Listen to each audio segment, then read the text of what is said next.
This is Conspirinormal, where the nexus of conspiracy theory and the paranormal meet. Hey, my name's Zack Hunt. I'm a writer and speaker from Nashville, Tennessee, and I'm going to be talking about my book, Unraptured, How End Times Theology Gets It Wrong. When I was in high school, I was really into end times theology and trying to figure out who the Antichrist was and when Jesus was going to return, when the rapture was going to happen, all that kind of stuff. And I don't really believe in any of that now, and a lot of people don't, and you may not. But the reality is, end times theology has a huge impact on all of our lives, whether we realize it or not. I'm going to be talking about that at the Strange Realities Conference. I'm going to be talking about exactly how end times theology impacts our lives each and every day. And I hope you can join me for my talk and for the entire conference. It should be a great time. Tickets and info at www.strangerealitiesconference.com. $40 at the door, $30 pre-sale. And we're going to start off with Zack Hunt. Zack, welcome back to Conspirinormal, man. Thanks for having me, man. It's good to be back. Yeah. Thank you for agreeing to come speak at our conference on October 19th. Thanks for having me, man. I'm excited to be there. Yeah, we're really stoked to have you, man. I know it's going to be a little bit different. You're kind of the odd man out on this one. Well, I often am, so I'm totally okay with that. So because your presentation, well, I guess you could kind of term it paranormal. I guess you could say it that way. But let's talk a little bit about what you're going to be speaking about at the Strange Realities Conference. Sure. So I wrote a book called Unraptured, and it, like the title says, has to do with the rapture. The subtitle is, how end times theology gets it wrong. And ultimately, it's just a book about, Christian discipleship and what, I think the Christian faith should look like, according to the Gospels, according to Jesus, and, trying to present really an alternative to the forms of Christianity that are out there now that are, divisive and hateful and legalistic and all that kind of stuff. But to get there, I talk about end times theology a lot because I was really into end times theology when I was in high school. I was a big church nerd, Sunday school nerd, all the kinds of nerds. And I got really into all the different, conspiracy theories about who the Antichrist was going to be, all the timelines about when, Israel was supposedly going to sign a peace accord and another temple was going to be built and then Jesus would return and all that kind of stuff. Was it Ronald Reagan? Was it Ronald Reagan? Well, for me, I was convinced it was Hillary Clinton. I was, it's a little bit after, yeah. Well, I remember that whole thing about Reagan was that the fact that all three of Reagan's names had 6 letters. Oh, yeah. So, that was obvious that it was 666. So that's the great thing about end time theology is it can be adapted for every time period. Yeah. So you've got, Reagan, you've got, why the rapture is going to happen or 88 reasons why the rapture is going to happen in 1988. Yeah. Now the, Antichrist can be, basically whoever the opposite of your political persuasion is. And you can, do the math to make their name fit or their birthday or social security number or Twitter handle or whatever. It's nice that way. It's very accommodating.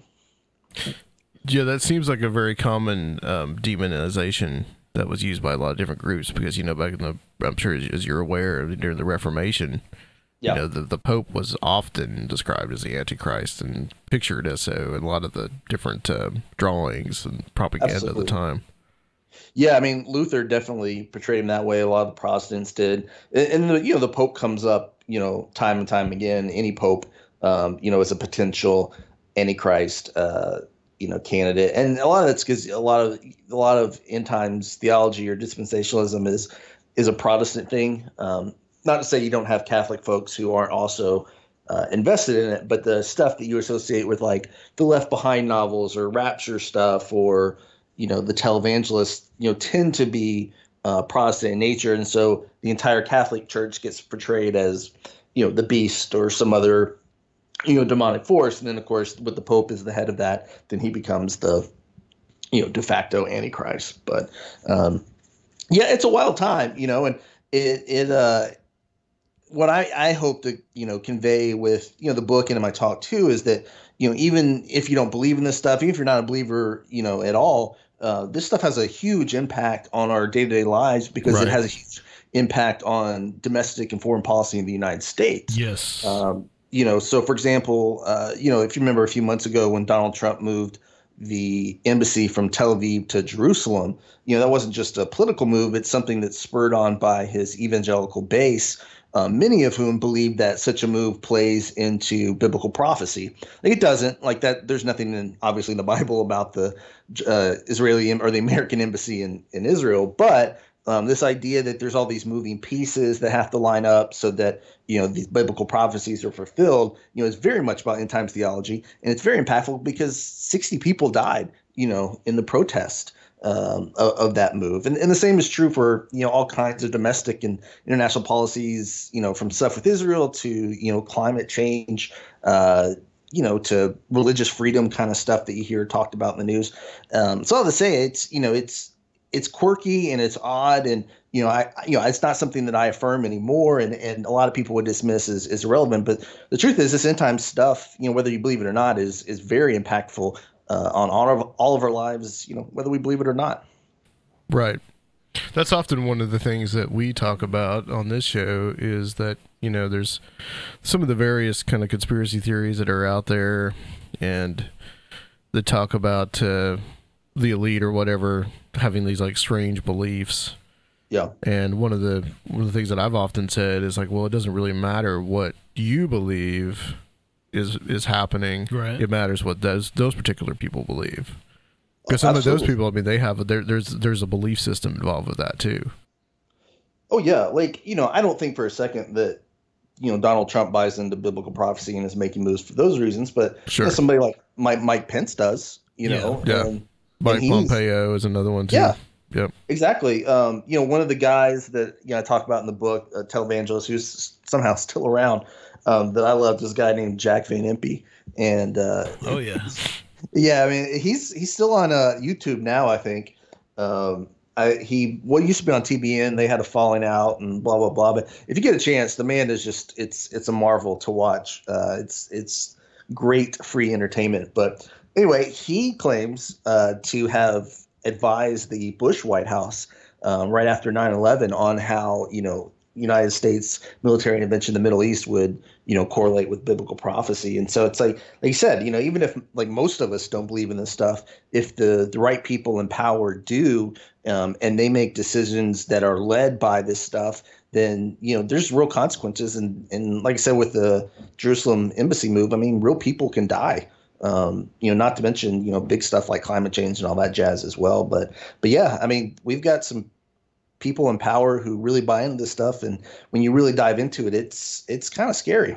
Well, that's something me and Adam have talked about a lot, and definitely under the influence of Dr. Future too, and how much that the conspiracy theory world has really gone almost exclusively to the right, and like everyone is really afraid of George Soros or what these Sure. other these Democrat elites being pagan baby killers or whatever. Yeah.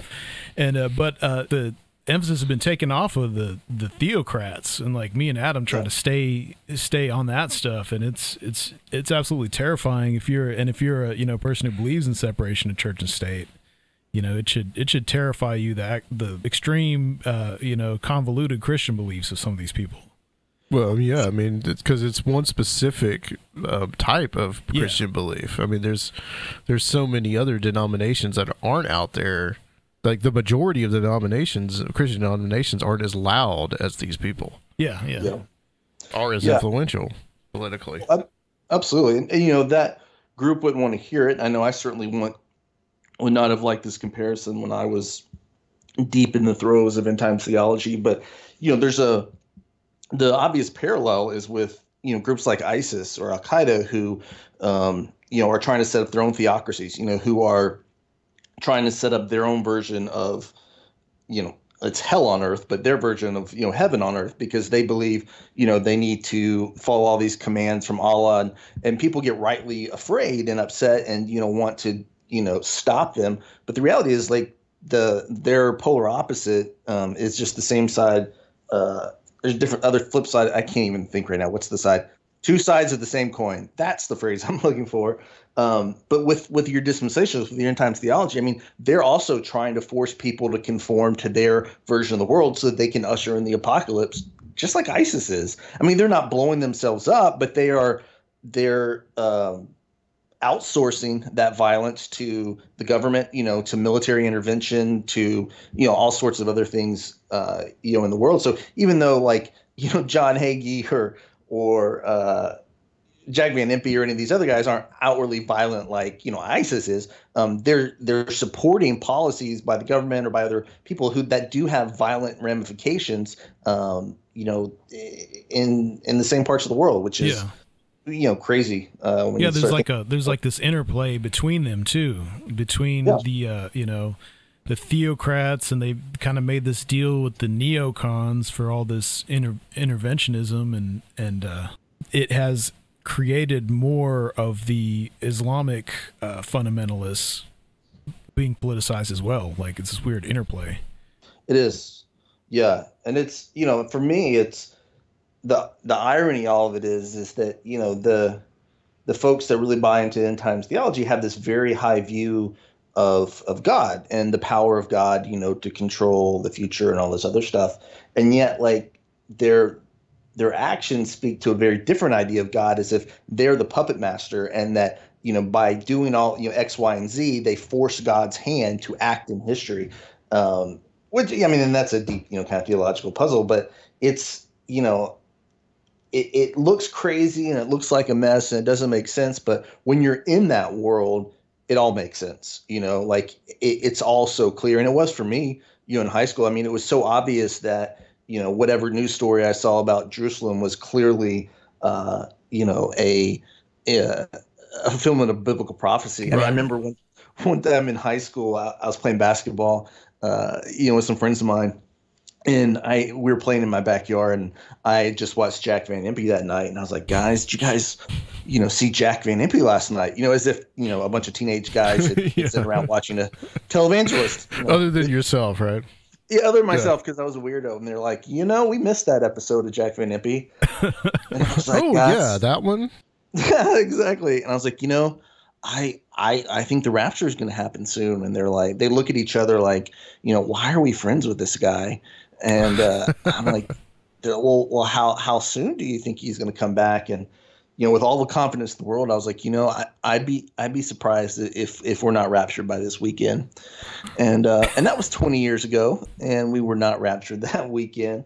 But I was so convinced of it because, once you get into that world, again, like any kind of fundamentalist extremist group, when you set the parameters of reality for yourself, it's very easy to make all the pieces fall in place. And so, in my book, I try to address some of that and, recognize that these people that really buy into this stuff, as weird as it is from outside, most of them are good people, they're decent human beings. They're, they may be very, very wrong about stuff, but they're not as crazy, as, movies and television might lead you to believe. Well, there's a whole industry that's been built around this. I think since the 1990s, especially. I mean, I think the big website back then was Rapture Ready. I remember hearing about that. RaptureReady.com. Never heard of that.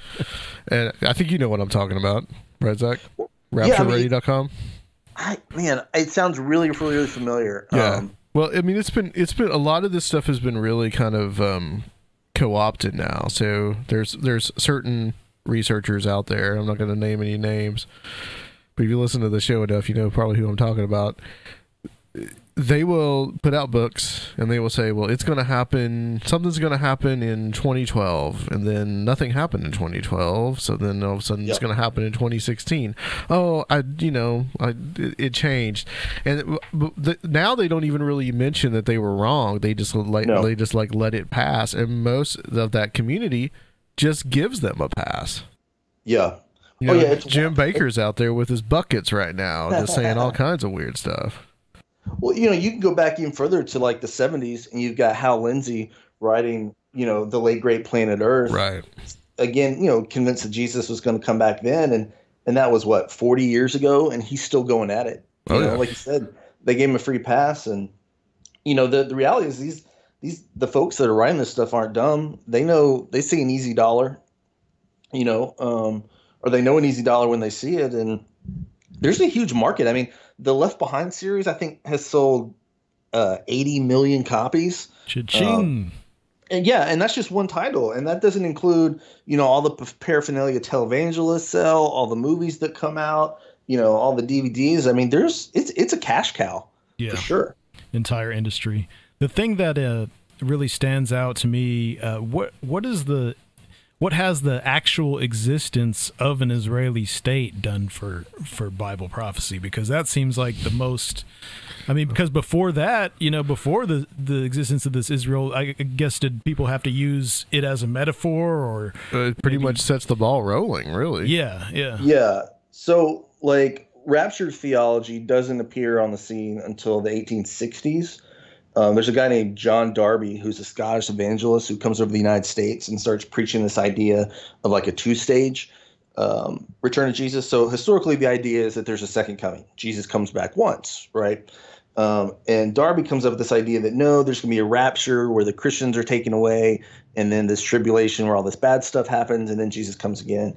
That definitely starts to take off, in the early 20th century in the United States, because you've got a bunch of revivalism that's going on. Mm-hmm.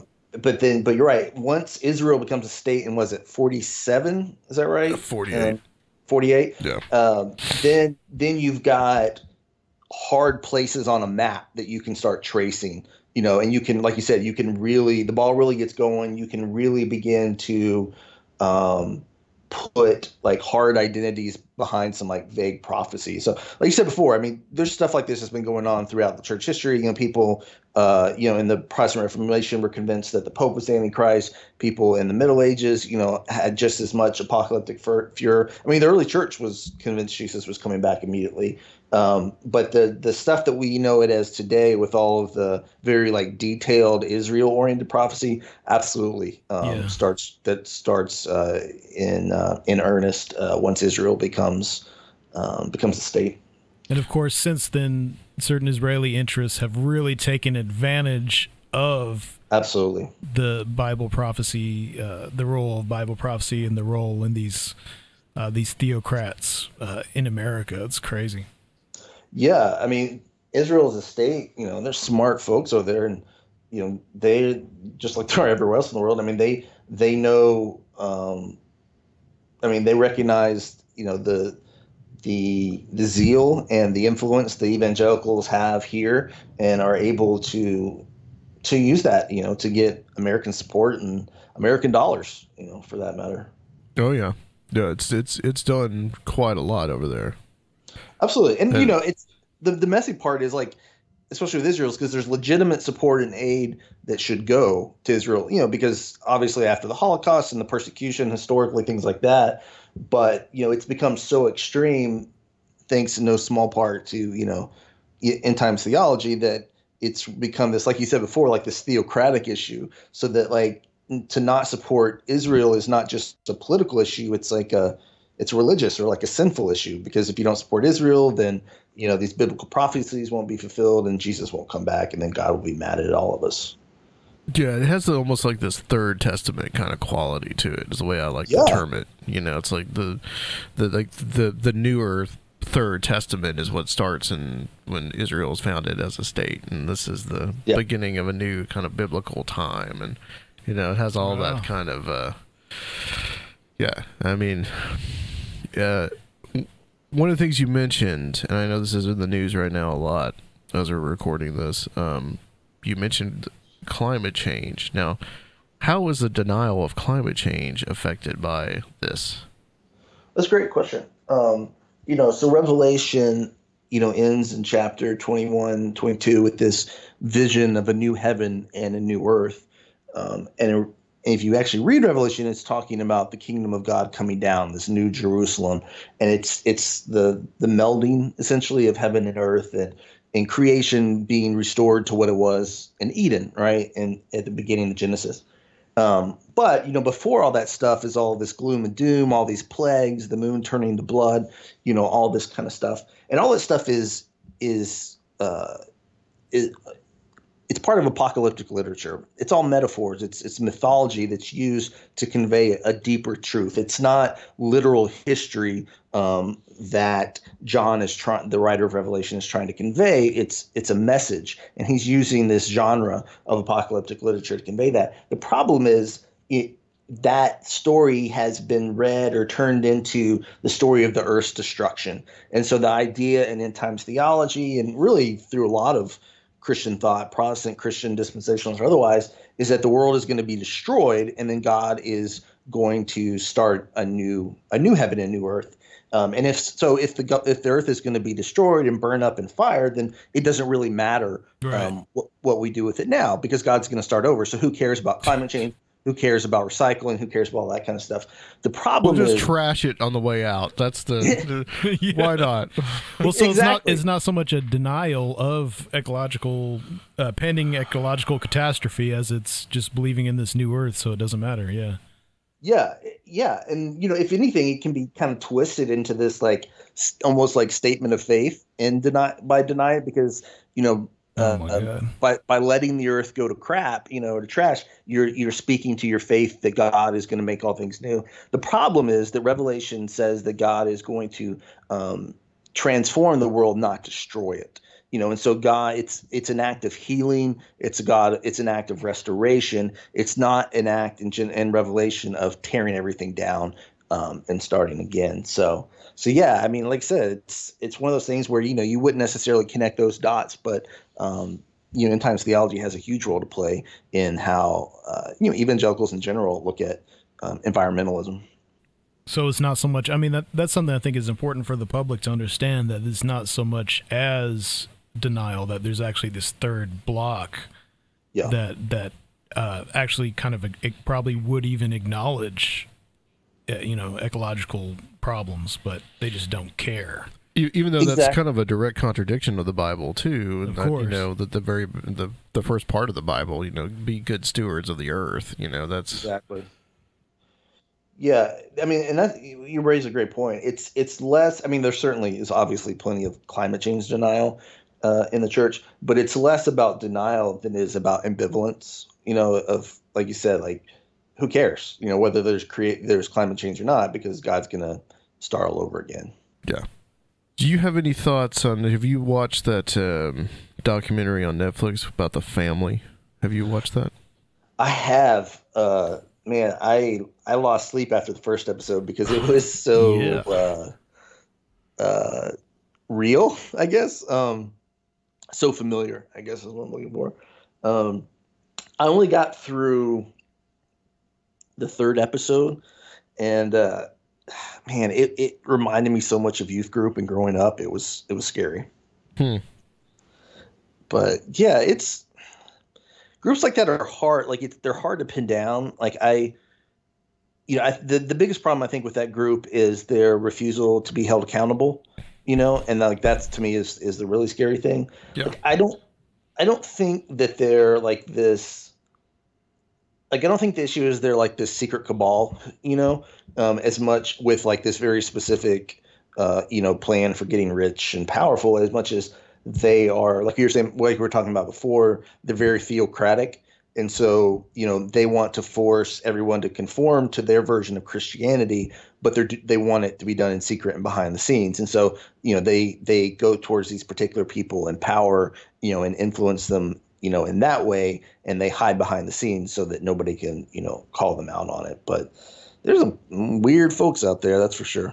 Well, yeah, it's a secret network and very fraternal. Yeah. And that's where I think a lot of the real stuff is going down. And like, with Dr. Future's research, what he talks about and things he's talked about on the show is the role of the layer beyond that is these actual secret societies and chivalric orders. And in particular, all these Protestant Knights of Malta. Yeah. And I think, and then that has all those connections to the private, the mercenary companies, and there's just so much shady characters, and it's just a shame. I feel like people are ignoring this stuff, and just being real politicized with conspiracy theory right now, and this is the most, like that documentary said, it's the most fundamentalist administration we've ever had in the country, period. Yeah. It's the thing that bothers me the most with groups like the family or whatever they call themselves is the way that they use religion to sanctify their lust for power.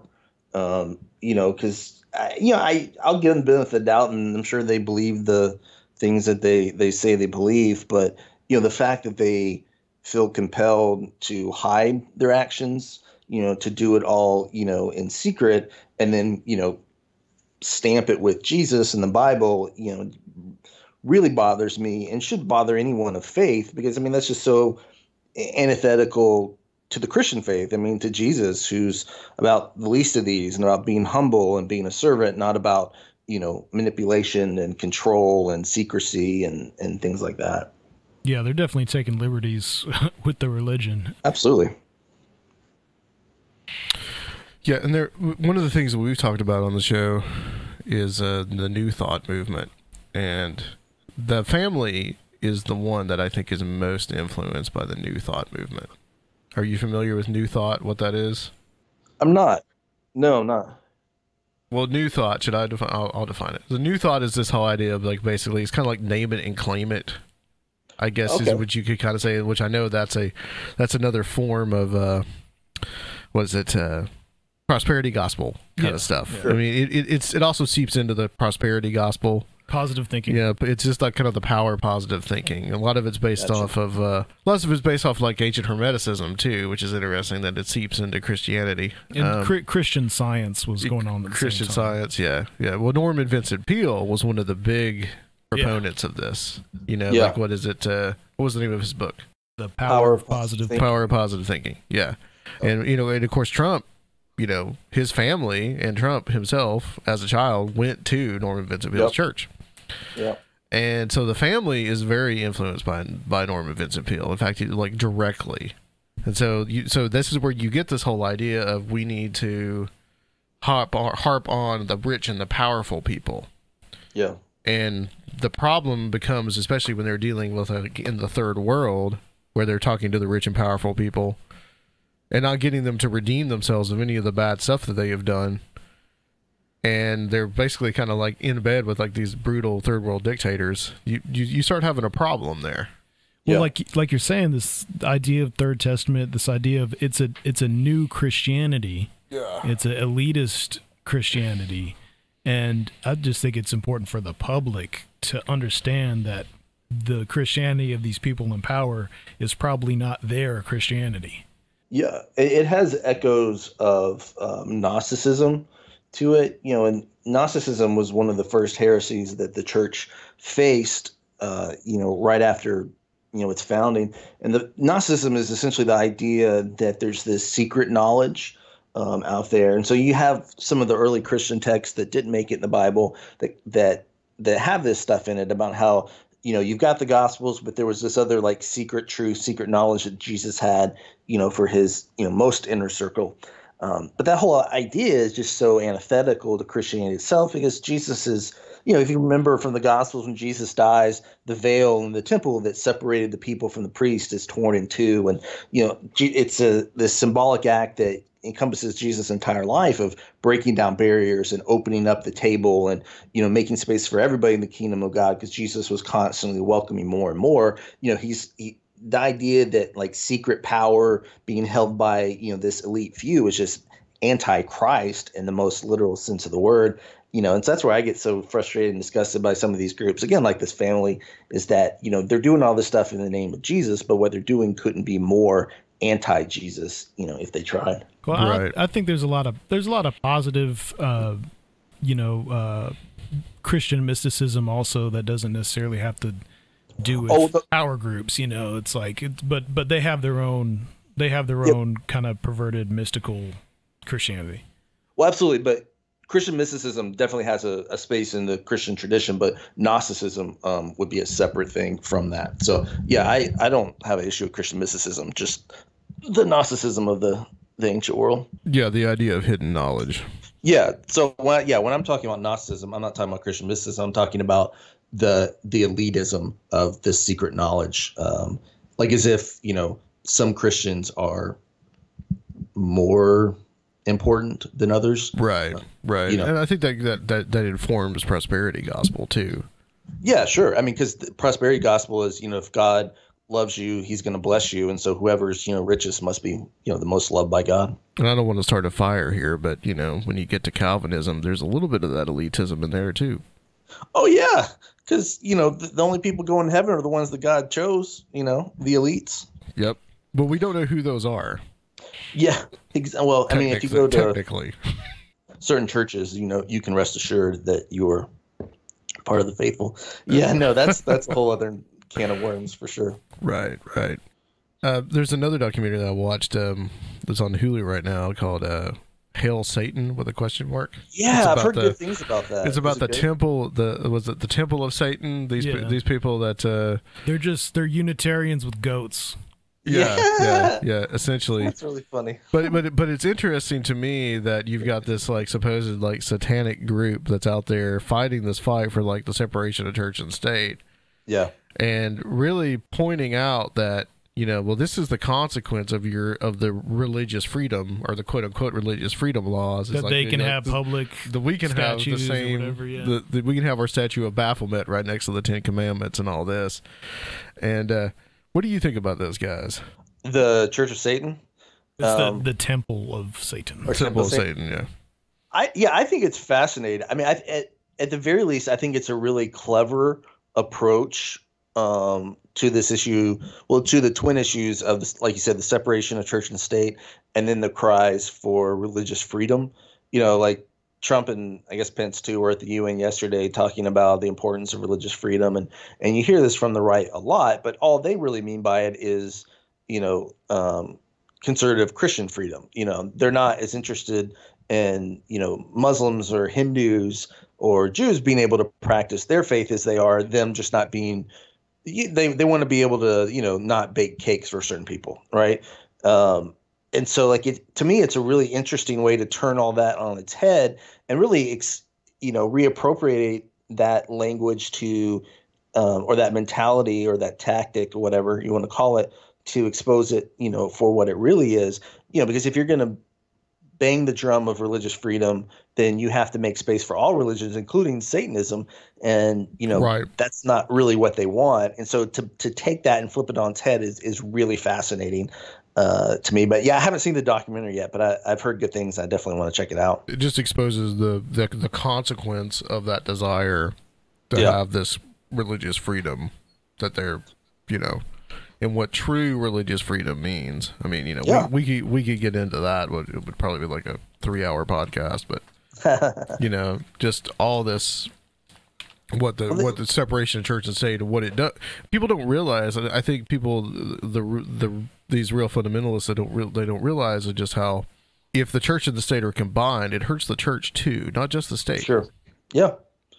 I mean, you see that with Constantine. Going back to the 4th century of when the church, and the state are wedded, it creates nothing but problems. I mean, that's not to say that Christian faith isn't political. I mean, Jesus is murdered by the state for political actions. But that wedding of the church and state has never been a happy marriage. That's for sure. Yeah, it doesn't really work out that well. No. Well, Zach, this has been very good, very interesting. Let's just give the title of your talk again, and also where people can reach out to you and find you. Sure. I'll be talking about my book again, Unraptured, how end times theology gets it wrong, and looking at how the theology of the end times, whether you believe it or not, affects all of our lives. If you want to follow me, check me out on Twitter, Facebook. The handle is at Zack Hunt, ZAACKHUNT, because some jerk stole ZACKHUNT. I'm still bitter about it. Nice. All right, Zach, stay on the line for us. We're going to close out this section, and we will be back with the next guest that we're going to have at the Strange Realities Conference 2019. Hello, everybody. My name's Joe Dimare. I'm going to be showing off Ghost Pro. It is technology that'll allow you to be able to see ghosts anytime you want and interact with them. Come on out to the Strange Realities Conference on October the 19th. Tickets and info at www.strangerealitiesconference.com. $40 at the door, $30 pre-sale. We're back on the show. Welcome. Continuing our exploration into the speakers at the Strange Realities Conference 2019. And we have another one of the speakers, obviously. A local. A local, yeah. Well, Zach's a local too, actually. Yeah. So, and then Guy's kind of a local. And we've got Joe Dimare. Joe. Hello, guys. Hello. Welcome back to Conspirinormal, man. It's been a while. You were one of the first guests back on this show way back in the day. You were like my second guest. Yeah, I'm always hanging around, helping out. Okay, yeah, you do, and you've actually been a really big help to us because you did the website for us and everything, which looks awesome, by the way. And you've helped us out with the Conspirinormal website too, which also looks really good. So we want to thank you for that, and doing some other little things for us here and there to help promote this conference. Yes, sir. So let's talk about your presentation and what you're going to be showing everybody. Let's give a little teaser. Okay. I've been working for the last, I would say, 6 years on this technology, so it's only been getting better, and it still has a wild ways to go. But I think it's perfect to show off now. So that's why I'm, taking it to conferences and things like that. And I just want to show people that ghosts are more common than we've ever thought. It's breaking a lot of the old beliefs that a place is haunted. I think every place is haunted from what I'm getting with the tech. So I just want to show everybody that if they follow the steps I'm going to show, like at the conference, they should be able to get a ghost anytime they want on camera. It is still up to the ghost, of course, to show up, but I think they're willing. Of course, ready. if they have free will, I would imagine, yeah. Yeah, they sort of coexist with us and share the same space, and I really think that when we pray, it doesn't always go to God. I think our spirits are listening, and they try to help us out too. And it's just, I think this is an enlightening kind of evolutionary step for us to figure, to finally figure out that ghosts are real, and then have scientists know it 100%, and then start moving on with more science, on top of this. I'm not really here for myself. I'm here to show everybody that they have a new tool to use. They could start businesses around this technology. You could find missing people possibly. There's $1,000 rewards out there. Why not use the tech and the spirits to find a missing person or to solve a crime? There's so much that can be done with it. Let's talk about what is this tech called? It's called Ghost Pro VR. Okay. And it's software. So is that kind of similar to also kind of clever name of like Ghost Prover? Is that where you're going with that? Yeah. Okay. Yeah. And it is VR though already, where if you have VR goggles, you could have like ghost goggles on. The problem with that though is you still have to take your whole mask off and look at the evidence slowly, and it's kind of cumbersome. And I really don't promote the VR too much, but it is ready to be on your face if you want it to be. But the DARPA originally developed this stuff or had MIT develop it for them, and that's what caught my attention about 6 years ago. Is they somehow were involved with that. So I said, wow, I got to really check this out. What did they originally develop it for? Because I don't think DARPA would have been were looking for ghosts. What did they originally? What was their original point developing it?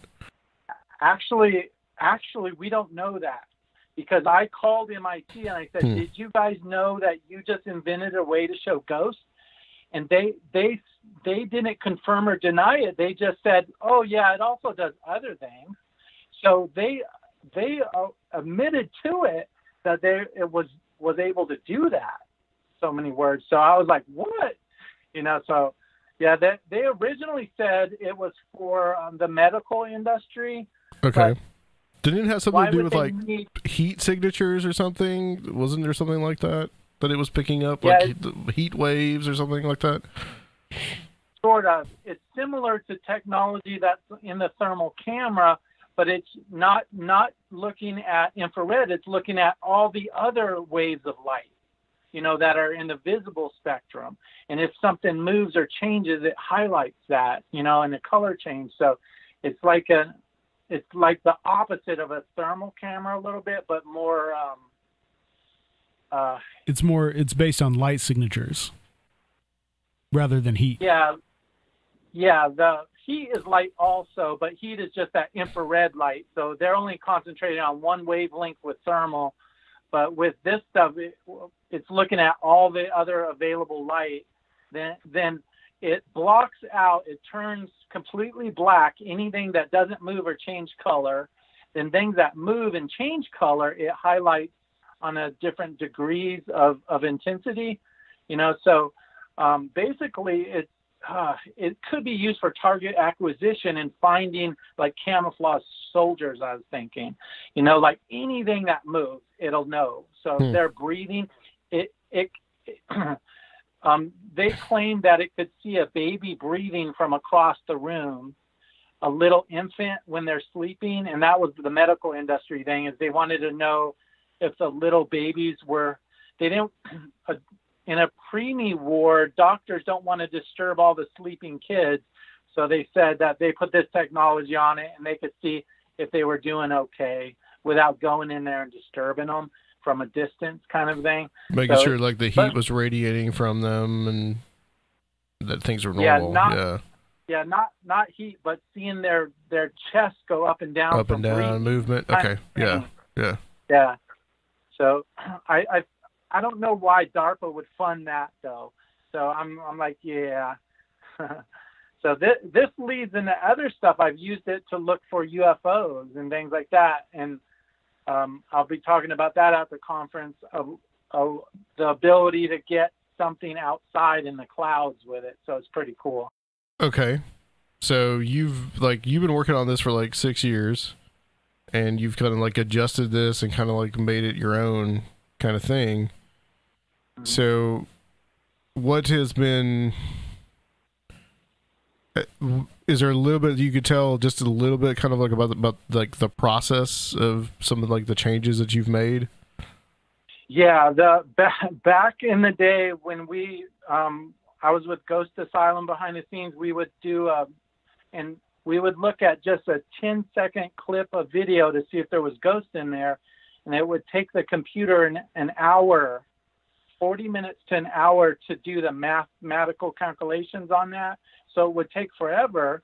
So that's why we didn't get anything on TV that much. We had just one show we got the stuff on,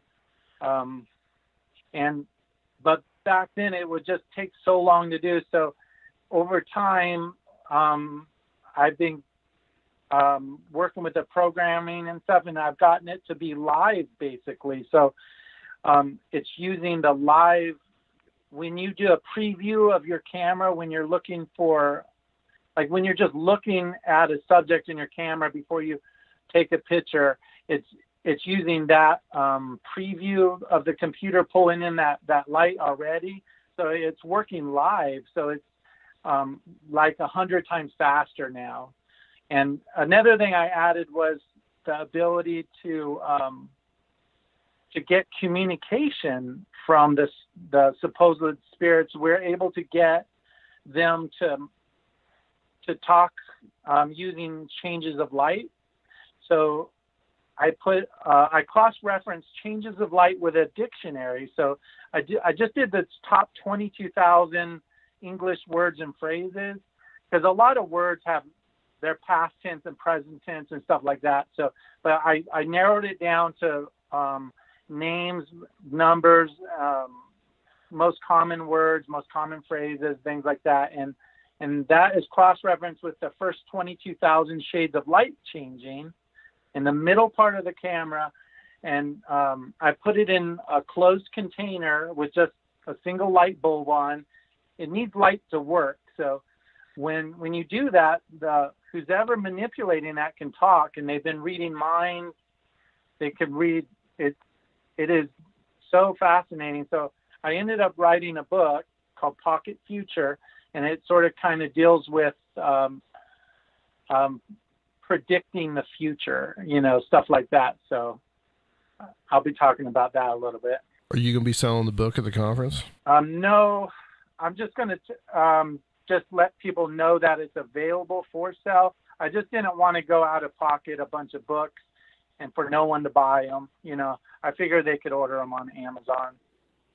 Okay. I'll have some to give out for free though to certain podcasters and stuff like that. Oh, okay. I got you. So you've got this whole, I know that we've had you on talking about this before, and you put in like that, pretty much like that dictionary into it, and you basically like, it almost seems like there's like a Ouija board kind of effect, and that you're communicating with these entities or whatever they are. What do you think that these are that you're talking to? It's when you take a test in school, A, B, C, and D, all of the above. I think it's all of the above, just because we don't know. I don't know who's changing that light. In the pictures, the photographic evidence I've been getting range anywhere from animals. I've seen insects. I've seen humanoids and humans. I've seen things with horns that don't look very nice. I've seen a lot of crazy things. I think I've seen common, what people call aliens. So It could be any of those guys messing with the light. Just we can't see them for some reason. And I think my theory is we can't see them because they're vibrating at close to light speed. It's like when you turn a fan on and the fan blades go kind of invisible, but do that at light speed or very fast, close to light speed. So something like that. They're not going left or right light speed, I don't think, but they're just maybe vibrating at light speed. So we just cannot see these. And if you think about relativity, they're used to that speed. So their time is different. So time is different for us because we're vibrating at 13 vibrations a second or something stupid, and they're very fast. So we could possibly look like statues. So when we're asking them to change a color of light, it could be easy for them. They're really close to light speed, so they could probably say, "Oh yeah, that's not a problem." And that's what it seems like. Who's ever talking seems intelligent enough to do it. I say animals though because maybe an animal walks in front of the camera and changes that shade of light. I don't know. I really don't know. So whoever uses this, they need to take that into consideration that there may be a percentage of error that they should consider, before they start doing things like betting on baseball games or something like that, because I've been getting crazy good results sometimes, and once in a while it'll just be totally opposite, like opposite day or something. That could be a negative spirit too, I was thinking, because they just want to see someone do bad, maybe, so that's kind of why I like Ghost Pro, because you can take a picture of that area, and if you have good looking spirits around, then maybe do a prediction. But if you've got, I don't know, things with horns and breathing fire and stuff like that, you may not want to trust everything that you're getting, so I don't know. So what's one of the most amazing things that you've gotten? Are you going to be showing some of these pictures at the conference? Yeah, the one of the most amazing things I already put up on the Strange Realities Conference website, and it's that alien picture. I don't know if people are looking at it, but if you zoom into that is, and use your iPhone to do it, because your iPhone shows all the shades of color, not like a laptop where the colors could be bad, but use an iPhone or something to go to Strange Realities Conference website and look at that thing under the live ghost demonstration. That one photograph is an alien with like a trench coat on. He has a high collar. The collar's covering part of his face there. And he even has what looks like is a little child holding a little child on his chest. Then it's the craziest picture. That's one of the craziest ones. And his head looks egg-shaped. So he has like a taller head. And that kind of confirms some of the older alien discoveries where they have the elongated skulls and stuff like that. So I'm like, what the heck is that? So that's just one of the... You got an elongated skull alien? Yeah. It's on, I put it up on that website. Could you be viewing into like another dimension or something? Do you think that might be a possibility, that these could be like actual like living beings, or just like in a different like physical or like plane than we are? Right. And that is a definite possibility. So we could be, or they could be transmitting somehow. You know how we use radio waves? Maybe they're so advanced they use light waves. So that's what photons are, right? So we're seeing a live broadcast of them peeking into my world somehow, you know? Because I don't think it's just a random thing, because I don't see them all the time walking by. They're usually staring right at the camera or sideways, like it's like they're posing for the picture. So I don't think they're in the room with me. That's the thing. I cannot wrap my head around that there would be an alien and his baby in a room with me at the same time. That would just be too freaky, but you never know. Right, or maybe you're just viewing into something, some other reality, essentially. Right. Like we say, like, you know, like I think I said something in the ad, like redefining the fabric of reality. I mean, that seems to be like that's how that what's going on here. Have you had any groups that I know you have, but have you had to tell people that you've worked with some ghost hunting groups out there, and you know, you've had what's some of the reactions from other people that when you've gone to some of these investigations? How's the reaction been to the technology? Everybody likes it. The thing is, when I go, I've been with the Ghost Asylum guys, and then Haunted Travelers people, and a couple others, and I went to some big ghost conventions in or ghost hunting events in Tennessee, and they always make me part of it. They'll say, Joe, you go with so and so and work with the 10 people in these rooms. And so I would do it, and everybody really loves it. But I think it's like someone's first time, I don't know, tasting ice cream or something. They're like, wow, that's fantastic and good, but they don't know how it's made. They don't know anything about it. So they just, you know, I don't know. I think it's a long learning process, because I'm trying to show people that the tech is affordable. It's only $3.99. They just need to use their iPhone. It's very affordable. It's just the technique that you use is the inspiring part. And they all like it, but no, I've seen just one other ghost hunting group try to use it in some of their stuff, but nobody seems to want to do it themselves. Like they're too scared, or I'm not explaining it right. I'm not sure, but yeah, they always like it, and they like the pictures coming from it, but they're still stuck on wanting to use like a K2 meter and stuff. I'm like, guys, you need to combine your equipment, put the K2 meter along with the photography, and you're going to see aliens or spirits or whatever touching the meter. You're going to see it. I've seen combinations like that, and it's like the cooperative evidence is like fascinating. It's like there is something there. So I'm sort of myself.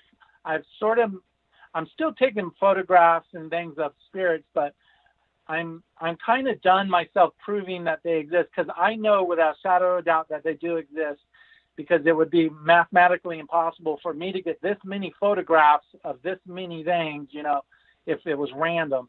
So I'm I'm kind of moving on to the intelligence part of it. Is I want to know now, who am I really looking at, and if they can help me further the technology, or maybe cure cancer, do something that, that pays the rent for the spirit.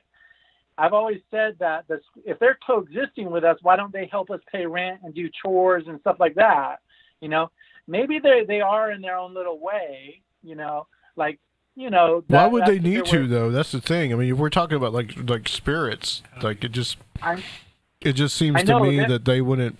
If you're non-corporeal, you just wouldn't have to do that. But if they want to help, right? Right. I'm just saying if they want to be a part of the human experience, they need to help out a little bit more, because a lot of people are in dire straits nowadays. So and what about like these school shootings? Where are these spirits at? Where are the angels? I'm getting pictures of them. I'm calling them out. I want the angels to protect the people if they can, not just sit there and watch. What the hell? You're trying to use this technology. You're trying to use this technology for good. Yeah, of course. So, do you think this technology could be? Do you think it could be used for evil? Yeah, it's more of a. Think about it as calling your gang members together. It's more of a communication thing, and it's more of an emboldening device where you can actually know you're talking to somebody, right? So every day I know there's spirits around me, so I ask them, can you guys please get me more orders for my business? And I'm pretty successful. So I think they're like that. So on the evil side, if somebody really wants to do harm, they could call up all of their little, demon spirits and possibly get support on that end, right? So it could be used in that way, I guess.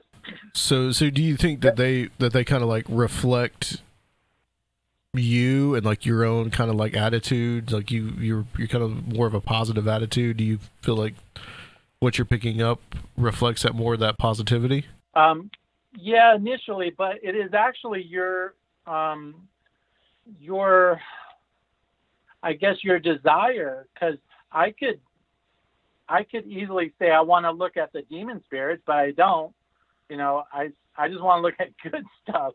But you could, I guess, flip it around as much as you want. But if you're a negative person, I almost can guarantee it that I'll get negative ghost photos around you just because of that. Because it's like, birds of a feather like to flock together. I'm sure the spirits like hanging around negative people. Oh, alternately, it could be something that the person is projecting. Yeah. You mentioned that to me before, that you think it is just a mental creation. It's just one of the possibilities. Yeah. I think that, though, it's more than that. And it's why is just because I'm not that creative. I wouldn't know how to make an alien spirit, and I wouldn't put them in a trench coat. It could be subconscious, though. It could be subconscious, though. And right. It couldn't even be you. I mean, you have a family, and it could be someone in your environment. Yeah, I really don't think so, because I've asked for things, like purposely asked to see a certain thing, and I wouldn't see it. So why? That should be in my subconscious and conscious at the same exact time. I'm thinking the exact same thing. Subconscious is more, people overuse that term a lot, but it's more, it keeps you breathing. That's what it's for. When you're sleeping, it keeps you breathing. So it's more of a just a body motivation. It keeps your body, functioning and stuff. I don't think it's, I really don't think it's that creative, but it could be. More science needs to be done, but I really think that the ghosts and stuff are really there, especially when we're getting other evidence besides photographs. We're getting, audio recordings, and we're getting light anomalies, stuff like that. And I don't know. There could be, I guess, some kind of link to your neural network, I guess, and and photons themselves, but I wouldn't think it would show up on camera this good, you know. And if I don't know, I really don't. No, and so in addition to, you know, explaining how it works, what you're going to do a demonstration, right? Yeah, I limited my talk to only 30 minutes, and the rest of the other 30 minutes, I'm going to invite people up on stage, and we're going to be able to hopefully get a ghost standing next to them. So if someone goes to the conference and they have a passed on loved one that they want them to show, and they're very sad that they died, come on to the conference and we'll do it. And I can't guarantee that your, you know, passed on loved one will be there, but we're going to give it a good try. And I do guarantee we'll see something, though, because I always see something, and it's fascinating. Once in a while, we have gotten a couple of things where somebody asked for their little animal to show up, and they would see a dog in the photograph and stuff, and that was pretty cool. So, but yeah, that was somebody that I guess that got in touch with you on Facebook or something, right? I think that's how that happened. Yeah, and also at some of these ghost hunts I was at, I would do that with someone. I would say, ask for a passed on loved one to show, you know, and then they would say, well, that really looks like my dog. I wasn't thinking about that. So that could be more what you're talking about, Adam, is maybe their dogs in their subconscious or something. But it's just another possibility. Sure. Yeah, it's fascinating, but just keep in mind that this is the first time, like when you come up to stage for the first time, this is experiment number 1 for you. You know, I'm on experiment number 2000 myself.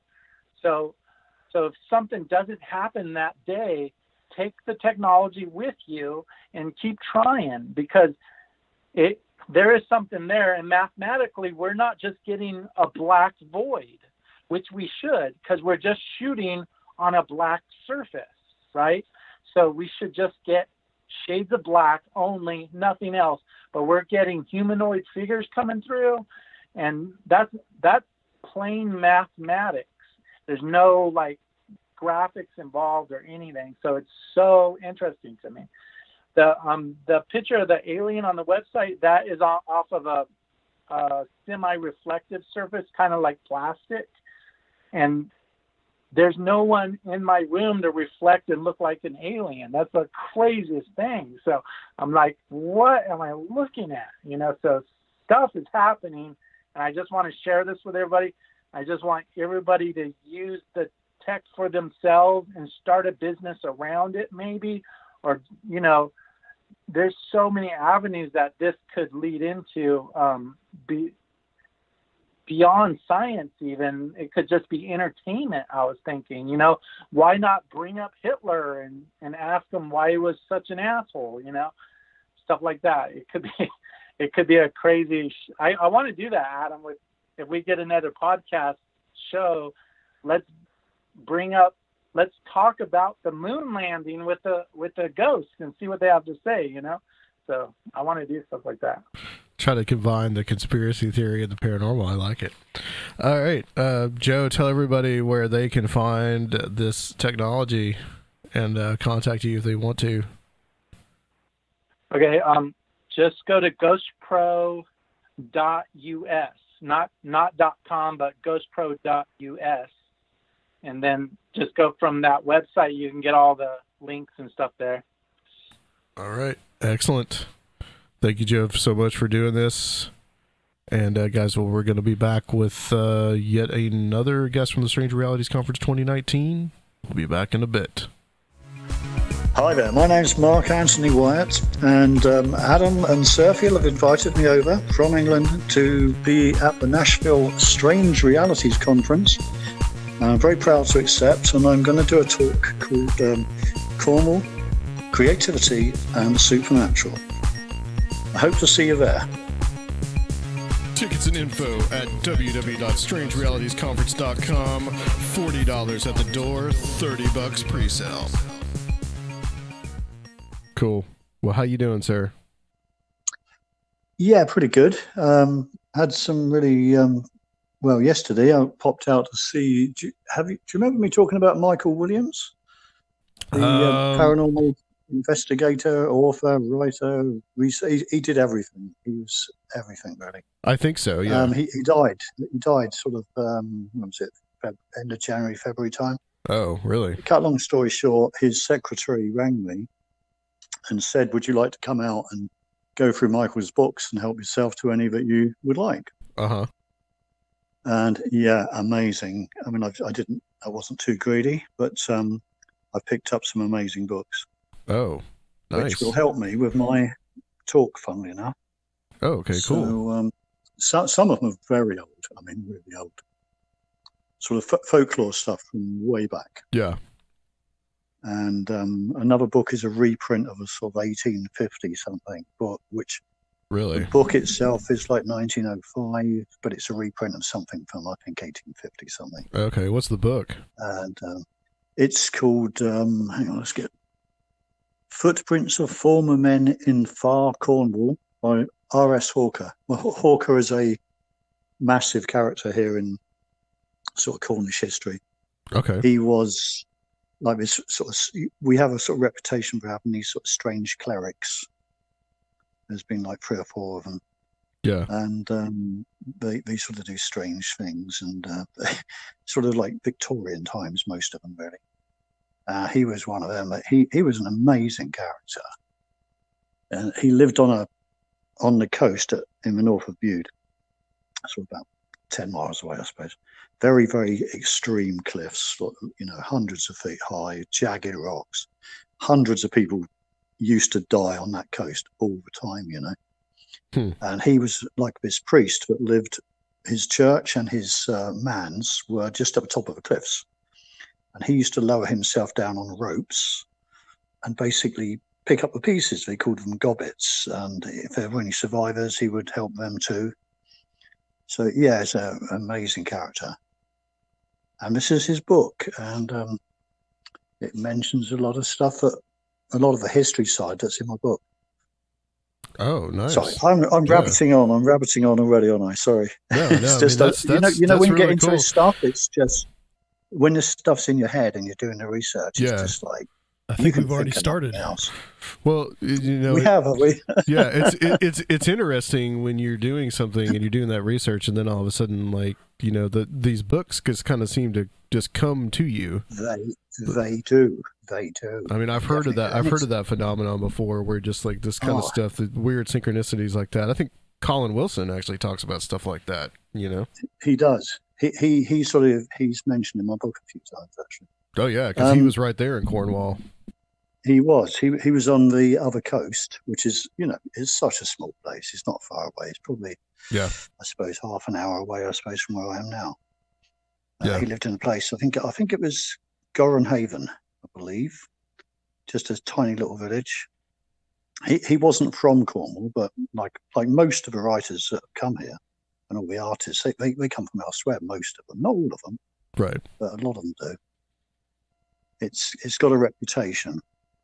Cornwall's had a reputation for about, I don't know, 200 years maybe, of artists coming here because of the light. There's like a special quality of light here, which is, you know, there's debates as to how that light is created, but it seems to be that because we're a narrow peninsula and we've got the sea on either side, it seems to be some sort of reaction from the sun bouncing up the water and on either side.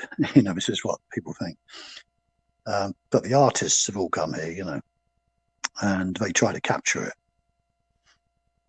And you know, it's like Cornwall being such a kind of, it's a remote corner kind of. I mean, is it kind of like a place of refuge for a lot of people? It is in some ways, yeah. I mean, people, it's difficult to explain it to somebody, you know, to anybody who doesn't really live in Britain, probably. I mean, most people in England don't really get it, to be honest. But it's a place where people have always sort of flocked to get away from the mainstream sort of, you know, the southeast corner and so on. Yeah. And the industrial towns, they sort of head west. You know, it's almost like got that American feel to it, like everyone's sort of heading west across, you know. Yeah. It's like going towards the sun setting or something. I don't know what it is, Hmm. but it pulls people in. I mean, so many big names. I mean, this is my book. Actually, it's a bit confusing, but I've had to split it. There was too much stuff in it. Yeah, and I ended up splitting it, which is what I'm doing now, and I'm almost done. And sort of split it into two halves of Cornwall, as approximately as possible. So you've got all these sort of UFO ghosts and all the legends and everything, and all the sort of the history that goes alongside it. And there's a lot more to it than that, but there's another side of it which I wanted to get over, which is quite difficult to marry it into that material sometimes. So eventually I've come up with having 2 volumes of sort of paranormal experiences which people have gave me to, contributed. And the 3rd volume will be the one that I'm still digging into it now. And it's the 3rd one that really has I'm far more interested in the 3rd volume, to be honest. And I love the experiences. But the 3rd volume is about the creativity and how that might relate. It's like it could be something like you mentioned Colin Wilson. Yeah. Colin Wilson sort of wondered whether it was the granite. There's excessive granite down here. And he wondered if it was the granite that was somehow influencing the paranormal events.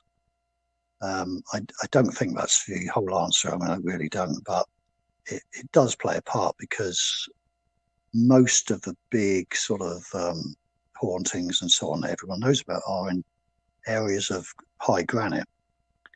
Yeah, it's interesting you mentioned that, because Tennessee, there's some people who said, like, well, Tennessee's got a lot of ghosts and a lot of legends and lore and stuff. And a lot of people have said, I've heard people actually say that, Tennessee's so haunted because we have so much limestone.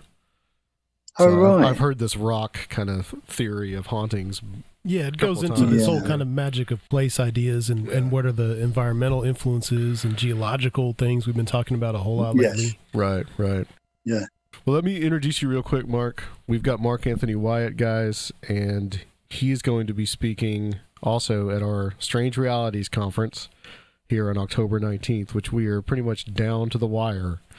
So if you guys get your tickets, that's all I'll say for now. But because it's going to be a great one. Mark, welcome back to Conspirinormal, man. It's always good to have you. Thank you, Adam. Thanks for asking me on. Yeah, absolutely. We kind of doing our classic thank thing you, now. Sir Phil, too. You're very welcome. Yeah, we're kind of doing our classic thing now of just going straight into interviews. So we don't even really do any introductions. But for anybody that's never heard you before, I wanted to make sure they knew who you were. So okay. So this has been running for about 10 minutes already, yeah? Yeah, I think so. Something like that. Can you edit the swearing out at all? I didn't hear any swearing, but no, not this time.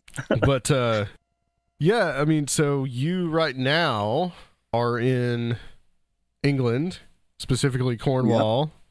Yep. That's right. And you are going to be back here in the States and joining us at the conference on the 19th. Yes, I'm coming back a few days before. Yeah. And I'm hoping they're going to let me in. I hope they let you in too, Mark. They might hear that you're going to speak at the Strange Realities conference. Yeah, I know. Yeah, I'm going to have a promo poster, just a small one in my wallet, just so I can sort of say, look, I've got to come in. Oh, don't put us on the radar. Yeah, now we get to be known by the Department of Homeland Security here, right? So, but well, I was unlucky there about I don't know. As you know, I come and go quite a lot. Yeah, and they give you this thing called an ESTA, where British citizens go into America. If it's not like a full visa, but it gives you 90 days.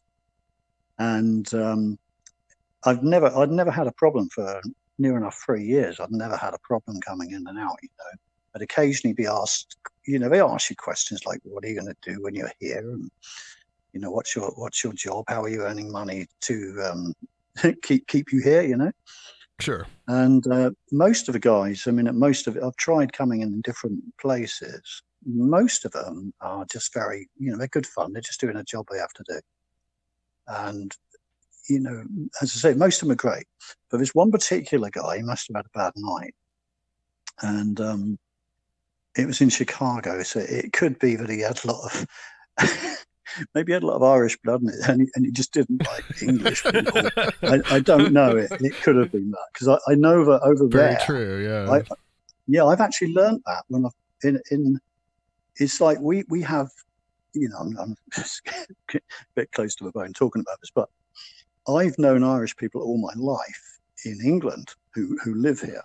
Yeah, they're just like me. They're I've actually got Irish DNA anyway, so some, but we don't think any different of them, and they generally don't think any different of us on a everyday basis. They're just our friends. They're just our mates. And we tease each other. But when I went to America, I met people in Illinois, lovely, lovely people. One of them was from Scots-Irish ancestry. Yeah, I've got that in me too. Yeah.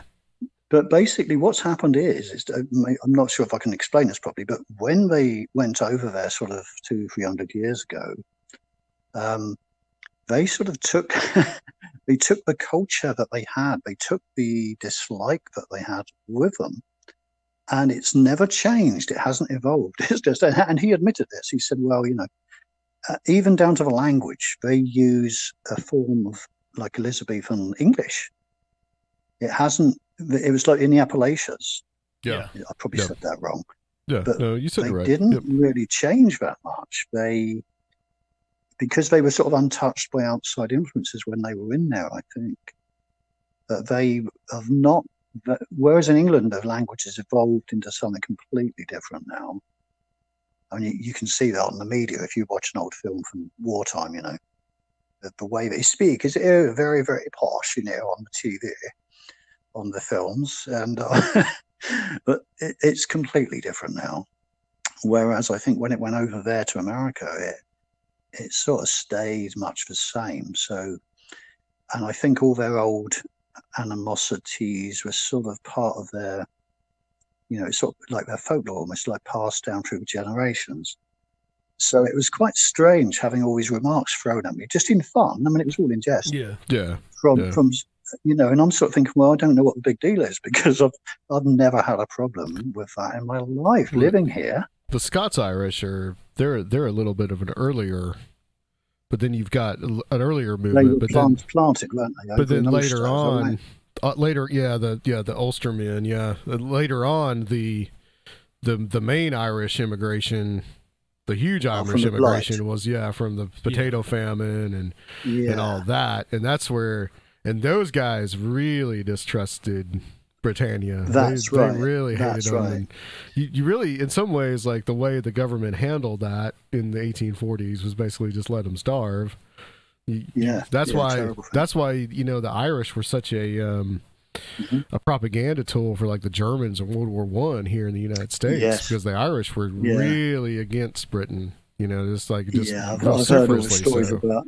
Yeah, they had submarines putting up on their coast, and they were going to the pub, and well, the Irish here were subject to that kind of propaganda. Well, let's switch over to what you're going to talk about in this in the conference. I'm sort of working on a talk now, and it's what we were sort of talking about sort of 5 minutes ago. Really, I want to get more into. So if you imagine Cornwall, I think you can sort of picture the shape of it. It's like the heel at the extreme west of what you know as England. It's like the extreme little pointy bit at the end of southwest. But if you now go to the very end of that, which is where I am now, there's a place called they divide it. Like England's divided up into counties, and this down in Cornwall, it used to be called. They were called hundreds. I'm not quite sure. I think it's 100 or whatever. I don't know what it was, but they called them hundreds. And I am in what they used to call the Penwith 100, but now it's just like a I don't know, like a local government region, I suppose now. but it's a fantastic area. It's very similar, like you mentioned about the potato blight and all that. Well, they had the same problems here. You know, the Cornish had those problems as much as the Irish did. Sort of, if you go back even further, it's very much, you know, the Celtic people have been here for centuries. Yeah, and because they were always pushed out to the periphery by the Anglo-Saxons. Yeah, that's right. The Saxons pushed them out, didn't they? So, and that took centuries. I mean, it took absolute centuries to actually eventually sort of to put them into where the Welsh are now.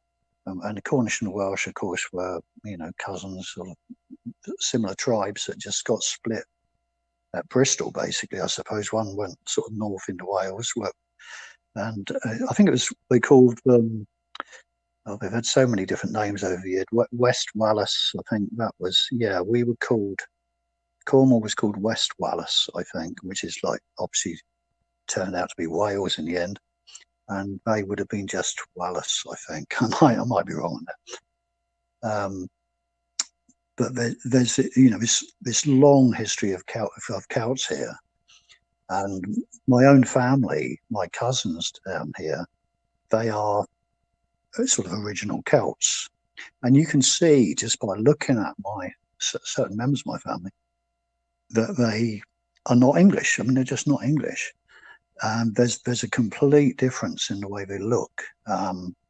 There's a certain type that you see, and you see it in Brittany too, because Brittany's connected in the southwest of France. Yeah, they were another Celtic tribe that escaped back to the continent. Yeah, that's right. They came from, I think they were beaten out from here in the 4th or 5th centuries probably, and just left and went over there.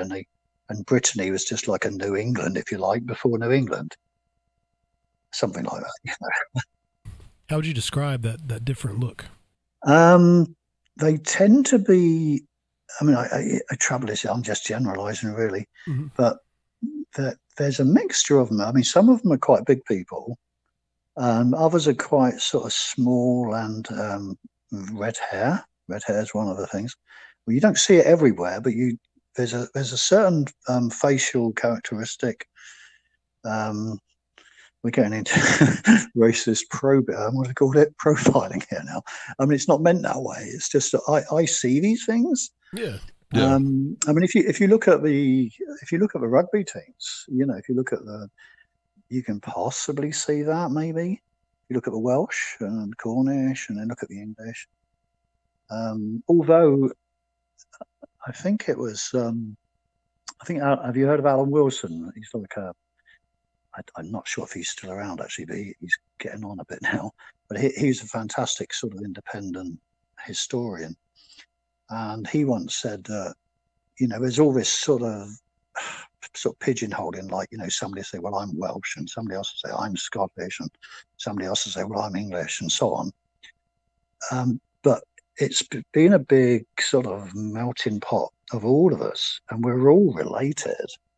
You know, we've all got, I mean, I had my DNA done, and I thought I was, well, I obviously knew I was English, but my family, as far as I'm aware, came over with the Wyatt line. I think came over with William the Conqueror. Oh, so they were so they might have been Normans, huh? Yeah. So they originally came from the Danelands, didn't they? The Vikings to go to France. Yep. But then there's also, so when I had the DNA done, I wasn't surprised to see lots of French links in there. I was connected with people in sort of the south of North America, like the Everglades sort of region, and also up around Canada, of course, there's a lot there. So I was aware of all that French sort of side to it. Okay, so is that like the Cajuns, or? Yeah, I believe so. Okay. Yeah. But I was really quite shocked to find I had Irish DNA as well, which is, you know, it's quite cool, really. Yeah. But that's the whole point of what I'm trying to say, is that it's like we're all interrelated, and all this tribalism is just silly, really. But it's interesting, but it's silly to, you know, always flag flying, I think. Yeah. Well, I mean, I don't think a lot of people that don't understand I guess, British history, is that just how many successive waves of invasions Britain went through for centuries upon centuries, and how much mixture there is from so many different places. But it sort of stopped, didn't it, about 1,000 years ago? Yeah, Can't do the maths that quick, but it's what, what was it, 1066, wasn't it? 1066, yeah. Well, and is that one of the things that distinguishes Cornwall, is that there's more of a, I guess, less of a Roman influence? Yeah, it's quite difficult to explain it, but the Romans were in Exeter, which is sort of on the border. It's in Devon, which is like the next county over, if you want, but they had been mixing in with the Celtic tribes. So the Celts and the Romans were sort of all mixed in together, really. And they were fighting against the incoming Saxons, who were sort of pushing them, like Adam said, pushing them further and further to the west. Sort of one lot went towards Wales and the other lot down into Cornwall. Well, it was Devon and Cornwall at one time. But I think it was Ethelred. Was it Ethelred? I'm trying to think of his name now. He was just like an ethnic cleanser. I mean, a terrible character. And he was just basically murdering. And he made it law that you could actually kill a Cornishman. This was around, I'm not sure of the dates, but it's like 700-800, around that time. So I mean, there's always been that, and then the deal was, I forget the name now, I forget the date now. The deal was that they would have what was beyond the Tamar, the River Tamar, which is really where the border is now, but it mostly follows the River Tamar. I think it's about 90 miles from north to south, but it doesn't quite join up the seas. It's a couple of miles at far north where the border sort of goes sort of haywire a bit, but the river doesn't rise until it's slightly inland, if you see what I mean. So that was where they were pushed. They were pushed beyond that natural barrier, and they've stayed. We've stayed there. We say we. I live here now, but they've stayed there ever since. And there's been those divisions. But what's happened over the centuries, as far as I can see, is that gradually, with the modern age, they got more and more sort of anglicised. But just by the culture, really. But they're still very, very independent and very, very much their own people. I mean, if you ask somebody, I'm not sure about everybody, but if you asked a lot of them what their nationality was, they'll say Cornish first and British or maybe a European second. Most of them won't say English. I mean, some do, but yeah, so they're very different people, And as I say, I've got a sort of foot in both camps, really. So I love the Cornish myself. So what else other subjects are you going to be talking about in the at the conference, Mark? Well, I'm thinking about the I can tell a few of the experiences that have been sent to me, which are fascinating. I mean, it's just like random stuff, really, but it's all sort of linked. We have in the far north of Cornwall, we have this GCHQ base. I don't know if I've mentioned this before, which is basically a NSA, CIA, and MI5 facility.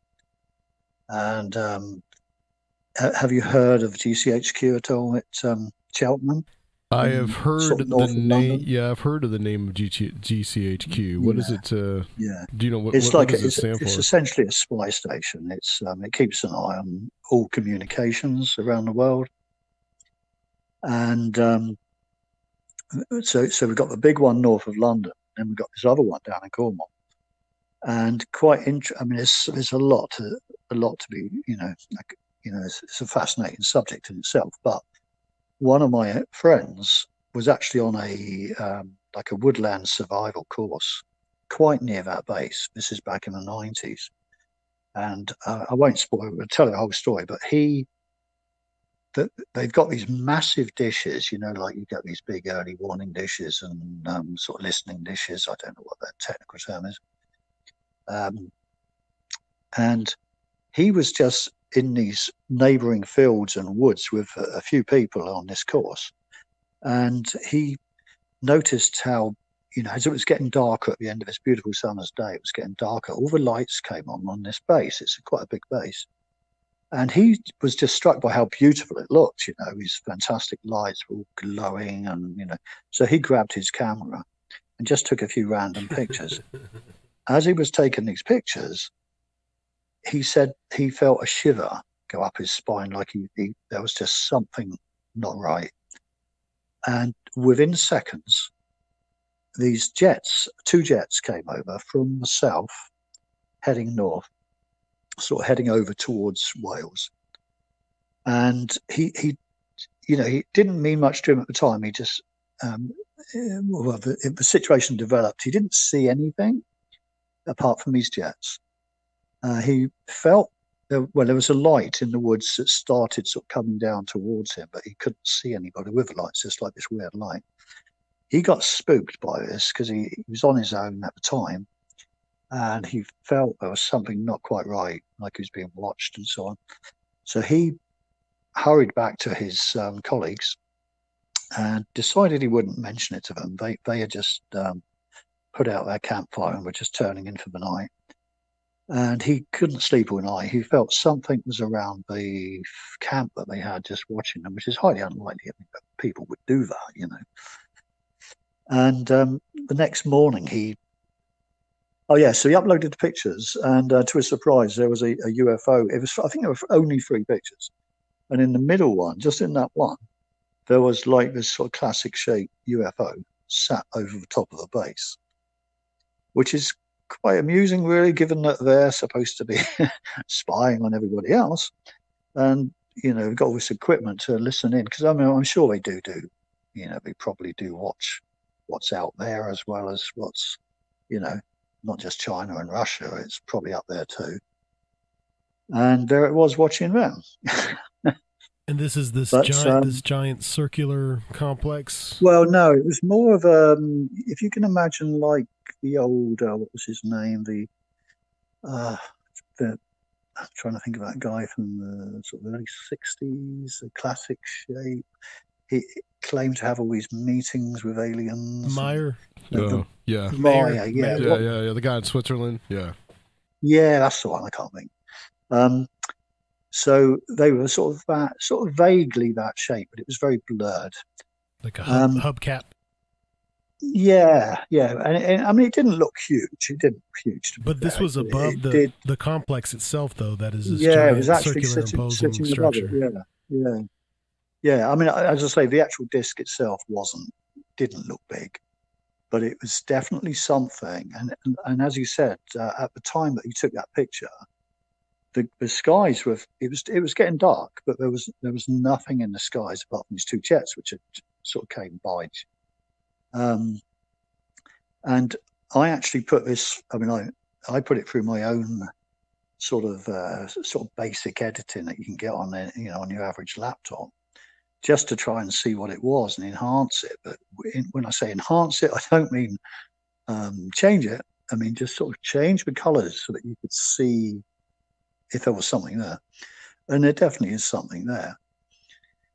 And while I was looking into, I was just basically writing out his witness account, really. And you said earlier when we first started talking how these things just drop in your lap sometimes, the information that you need or, to sort of add to your writing or whatever. Well, that's exactly what happened. And there was a documentary. I was browsing on YouTube one day, and there's a documentary by a guy. Are you still there, Adam? Because it's gone back on. Yeah. I'm still here. No. So a guy was. There's a guy. He's absolutely obsessed with telecommunications. You can find this on YouTube, and he was sort of going around England and Cornwall. He eventually went down into Cornwall, and he was able to tell what sort of cables by the actual cast iron manhole covers that were in the roads and pavements and so on. And he was able to show, and it sounds like a really tedious thing, but actually it wasn't. He came down to Cornwall, and I was blown away by the knowledge this guy had of this stuff. And I knew certain bits of it. Like, for example, down here, about 10 miles away from where I am now, there's a place called Porthcurno. And Porthcurno is like this really beautiful rocky little beach. And alongside it is an open air theatre, which is another story. That's an amazing place. And it's sort of built on the side of the cliffs, literally. And just off that beach, there's an old beach hut, and there's a plaque there and so on. And it's to do with Marconi, because Marconi sent the cables out from that beach to go to America and obviously back again. And obviously since those days, you know, technology's gone through the roof, hasn't it? It's like everything's changed with these fiber optics and so on.